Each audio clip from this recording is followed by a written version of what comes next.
Let's hear for Peter Zilahy. Peter.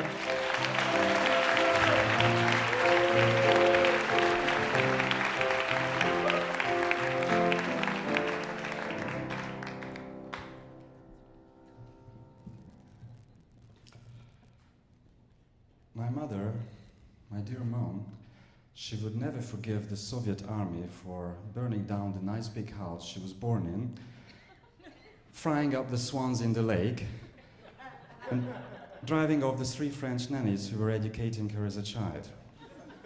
She'd taken it rather personally. If you happen to live on the wrong side of the Iron Curtain, you appear to have radically different associations of Russian cultural icons, as in the case of Swan Lake for my mom,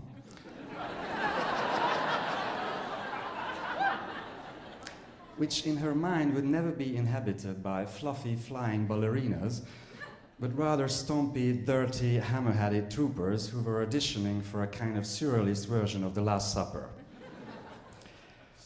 As a child growing up in a communist dictatorship, you'd often be confronted with Soviet-style propaganda tales like The Dog and the Wolf, where the dog would be portrayed as this trustworthy, hardworking, obedient, great comrade, and the wolf would be this decadent, unreliable, lazy dropout. Rather dogmatic, one-dimensional stuff. So my mom told me not to bother with the school curriculum. Instead, I was encouraged to read stories of Greek mythology. It was great stuff. All those stories are about fights, orgies, infidelity, occasional rape, countless murders, revenge, and sacrifice. Rather stimulating stuff for a 7-8-year-old boy who has just mastered the art of reading, and I'm telling you, it gave a real meaning to words on paper. Because my reality sucked. I turned to mythology. I was finding parallels with everything that was happening around me. And I slowly gathered that mythology was not only a great escape, but it offered powerful solutions for my everyday struggle. One of the things I learned about mythology was that whenever there's a crack up, there's a problem, they always try to solve it with human sacrifice. If it doesn't work, they actually do something about it, but first they always go for sacrifice. So if the subway didn't come in time, let's sacrifice the daughter of the king. If the polls are running low, let's attack some obscure little country on the other side of the sea, preferably one with a different religion, and then you cut the moral dilemma and you can kill them by the thousands. I guess I came at the right time to tell my story, that now that you also had your share of dictatorship, you would relate more. Welcome to the club. One of the stories I encountered reading Greek mythology was the story of Europe, or Europe. And Europe was a beautiful princess who went down to the beach on a sunny day, and she was kidnapped by Zeus, the top god of the Greek. Zeus appeared as a bull and carried her off to an island called Crete, which is where my story takes place.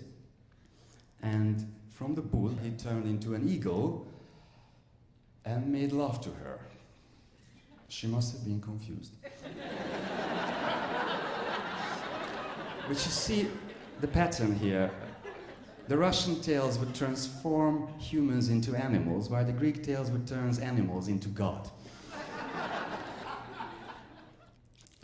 There is a tree on Crete where to this very day there is this guided tour. They take you there and they show you that this is the very tree under which Zeus landed on Europe.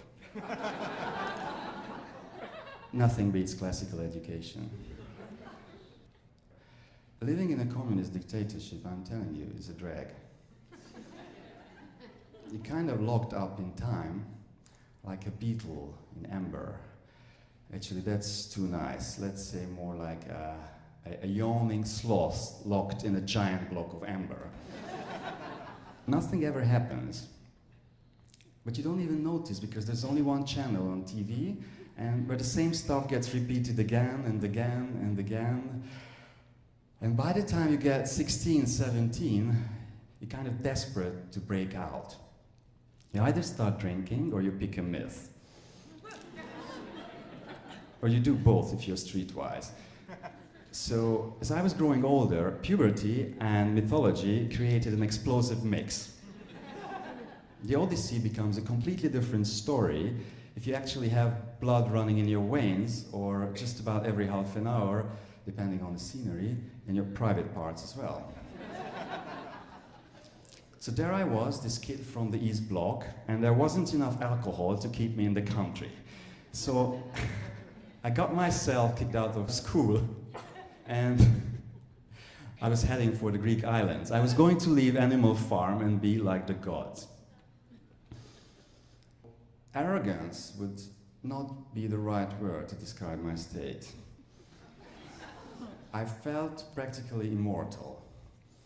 For your information, the melancholic Hungarians could travel to the West every 3 years. That was kind of a deal because of our revolutionary history and our passion for Molotov cocktails. So, when my time was due, I got my red passport, I took the train, I took the boat, and there I was. All the other kids went to Amsterdam to smoke pot. Or they went to Rostock for the nudist beach. So I went to Crete to meet the gods. So guess who was getting higher? So I was going to combine all my talents. I was the top scorer in the football team, I was an ex-model student, I was an expert on gods, so this is going to be my trip. For a crazy moment, it actually seemed like there was a reason why I had to wait so long behind the Iron Curtain. Now it was showtime.